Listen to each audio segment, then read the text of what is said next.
1919 সালের বিকানের একটি গলিতে মাত্র 2 পয়সায় ভুজিয়া বিক্রি করত একটি 12 বছরের ছেলে। আর আজ তার কোম্পানি 9,000 কোটি টাকার মালিক। হ্যাঁ, ঠিকই শুনছেন, আমি কথা বলছি হলদিরামকে নিয়ে। বিকানের একটি গরিব পরিবারে 1908 সালে হলদিরামের জন্ম হয়েছিল। ভুজিয়া রাজস্থানের একটি জনপ্রিয় খাবার।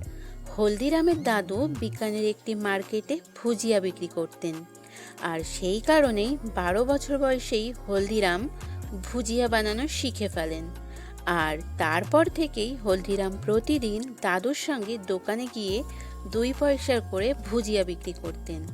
তবে তিনি তার ভুজিয়াকে বিকানেতেই সীমাবদ্ধ করে রাখতে চাননি কখনোই। তিনি চেয়েছিলেন গোটা ভারতের ভুজিয়ার কিং হতে। তাই ট্র্যাডিশনাল ভুজিয়াকে নতুনত্ব আনতে বেসনের সঙ্গে মুগ ডাল ব্যবহার করে মোটা ও মচমচে ভুজিয়া বাজারে আনেন। দঙ্গর সিং রাজস্থানের সবচেয়ে ফেমাস রাজা ছিলেন। সবার কাছে অতি প্রসিদ্ধ হওয়ার জন্য হলদিরাম ভুজিয়ার নাম রাখেন দঙ্গর সেভ। এরপর থেকেই হু হু করে বাড়তে থাকে তার ভুজিয়ার সেল। ছোট দোকান থেকে হলদিরাম রেস্টুরেন্টও ওপেন করে। আর আজ ভারত ছাড়াও আমেরিকা, ইংল্যান্ড ও সিঙ্গাপুর ছাড়াও আরও 80টি দেশে হলদিরামের ভারতীয় স্ন্যাক্স হিসেবে সব থেকে বেশি প্রসিদ্ধতা লাভ